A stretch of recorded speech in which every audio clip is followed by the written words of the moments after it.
Thank you very much indeed, Maxine, for your question. I don't think the next meeting of Cabinet is until June, so you probably want to speak to me before then. So what we can do, we'll try and get some time in the diary, I think, in the next week or so, if that's all right. Is that okay?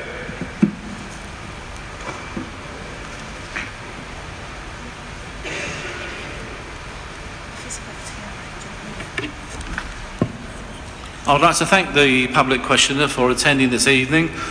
Officers are escorting you back to your public seating area, and if you wish, you can stay to listen to the rest of the meeting. Yeah. As we started late, I would like to move to the deputations next. That's deputations on page 8. Yes, it is. It is.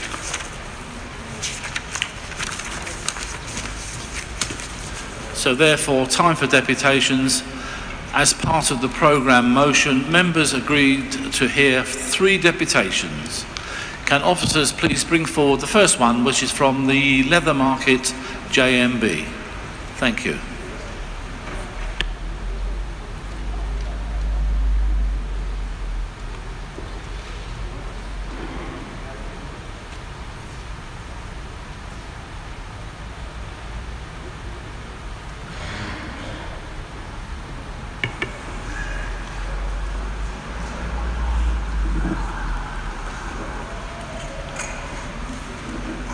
Thank you for coming. One member of the deputation may address the meeting for a period of up to 5 minutes.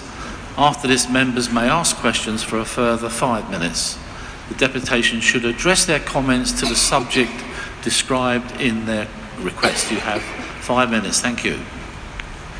Thank you. Thanks for giving us the opportunity to address the Council. Nowadays, it's not hard for an inner London council to secure a significant growth in housing stock through the development of upmarket flats, whether lived in or not, but then anyone can be Wandsworth. What's a lot harder to address are the housing challenges of existing communities, and that's the challenge we've set ourselves here.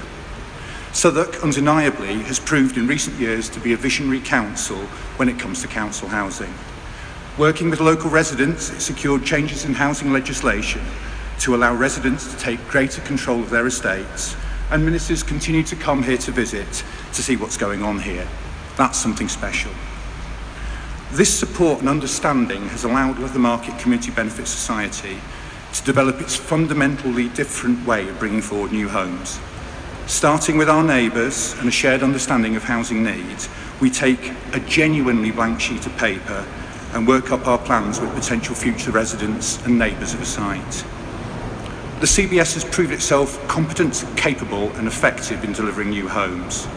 Residents will be moving into our first development of 27 homes, Marklake Court, within the next couple of months. We have a further 40 homes before planning at the moment, have identified 6 more early sites, with even more coming through from a consultation process with our residents. That's hundreds of extra homes. We've proven ourselves to be at least as efficient as the council, matching Southwark's unit price in our latest development, even though that doesn't include all the support that comes from the broader council infrastructure. And we were delighted to get approval for that scheme at yesterday's Cabinet. Thank you. We've also secured support from both GLA and central government for our work, and have done a lot to develop local labour in the process.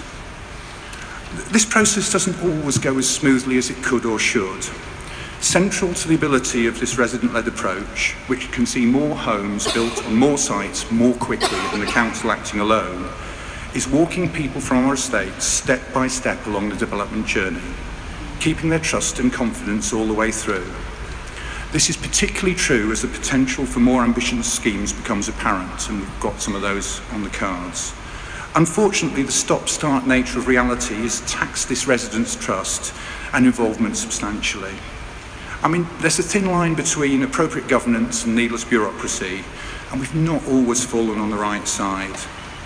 Sometimes it's not clear what values these steps bring, and, you know, small lumps and bumps in the journey could end up costing time and money.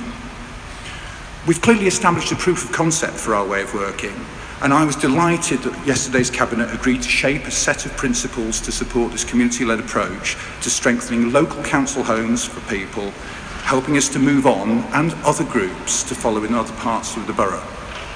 Hopefully we've shown there's much to build on, and these policies will form a truly enabling framework to allow residents to shape the future of their estates, to build more new homes more quickly. So my question, if I may, is to the Executive Member for New Homes. Having heard that, what more can the Council do to smooth the process for resident-led new homes, to ensure a proportionate and targeted governance approach that will speed development and help build people's trust so we can get more done more quickly?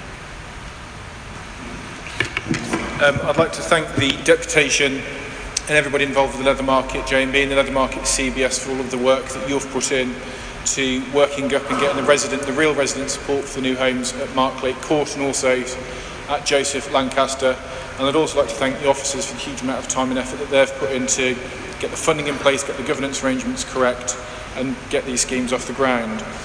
To make the process run more smoothly, as you say at Cabinet yesterday, we agreed a recommendation for officers to work up a set of proposals. So there's a set process for when any expressions of interest come in from yourself or any other groups in the borough that wish to build their own homes as a CBS. And that will bring a lot more certainty to the process. As we've discussed previously, we're all learning. This is the first time we've built homes at scale for 30 or 40 years as a council. We've got to make sure, and our officers have got to make sure, that that public money is spent wisely, that there's the proper checks and balances in place, both to release the funds but also to release the land as well. But you know, we want to make this work. We've got there together so far, and the new process we're going to set out and we'll be consulting on soon will make it very clear and very transparent what's needed, what's required, what the steps are that you've got to take. And I'd like to commend the approach that the CBS has taken for coming forward with quite bold plans for new homes, new council homes on the Leathermarket JMB estate, and it's by working together in partnership like this that we'll get those homes built that our residents so desperately need. And the figure that I carry around in my head every day is 11,500 families on our waiting list, and every new home that we get built is one family off that waiting list. So I'd like to thank you, the officers and all the members for the support they've given for Marklake Court. Unfortunately, I won't be here when you cut the ribbon and it's opened, but I look forward to seeing the pictures of the leader and everybody else cutting that ribbon when that happens. It's a truly exceptional scheme, so thank you very much.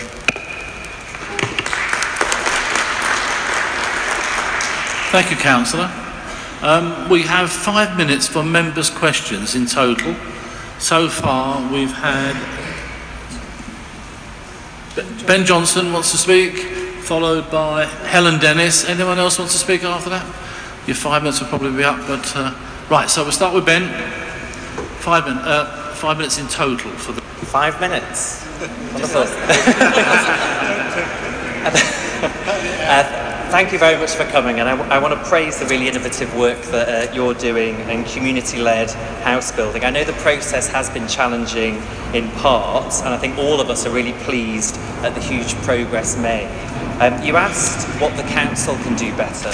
I'm interested from your perspective, what were the key challenges in this process? I think the challenges are always finding the right governance structure to match the size and I suppose what the organisation is doing. You know, so the standard off the peg governance structure almost is predicated on the traditional engage with people at the end of the process as a planning thing, and you know, occasionally we've heard kind of noises off where people say, oh, like you're doing too much consultation.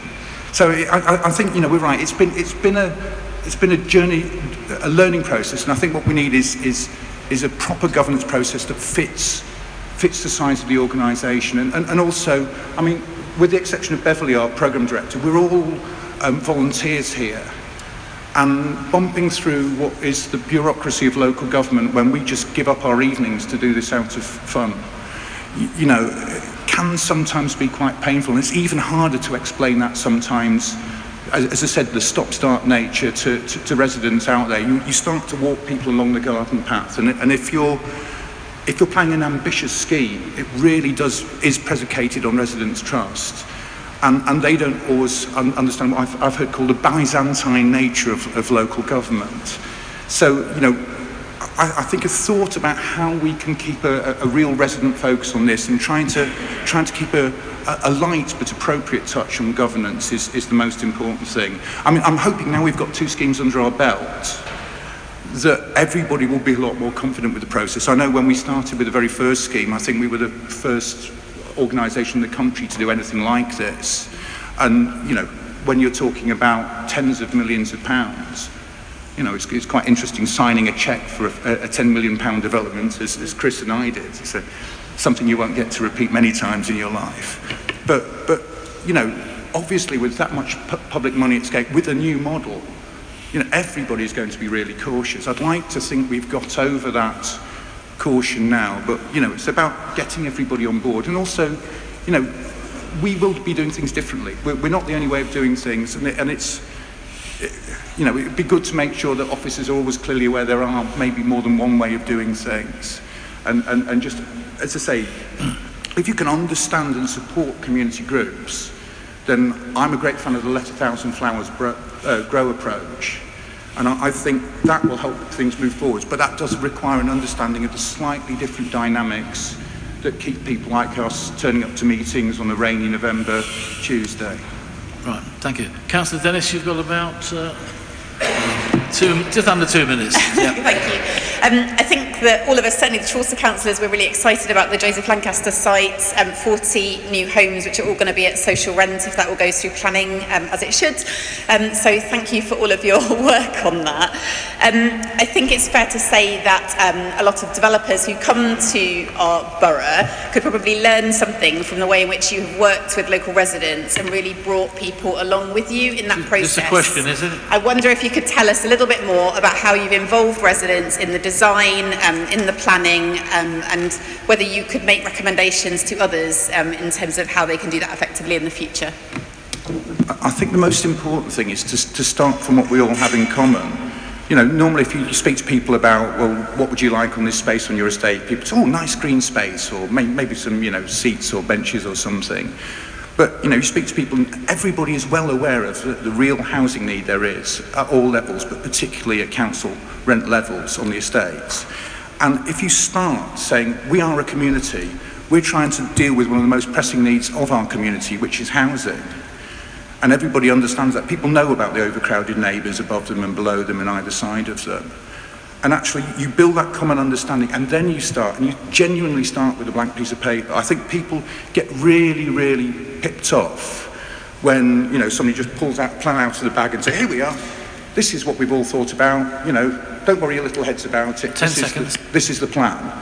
And so I think that understanding, taking people with you and respecting them is the most important thing. Thank you. Spot on time. That's very good. Can I ask can I thank you very much for the delegation coming here tonight, and can I ask the officers to escort you back to the public area? And as I say, if you want to stay, you're welcome to do so. And I hope that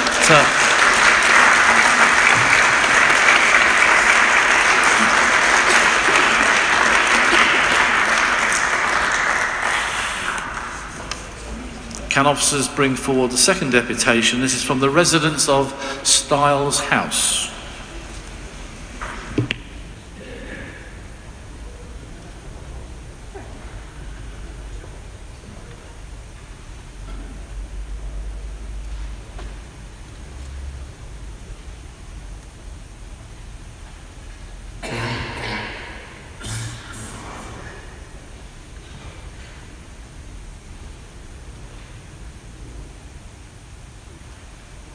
Welcome to the council chamber.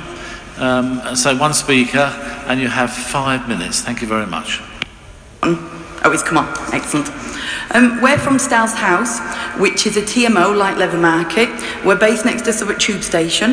There are 48 flats.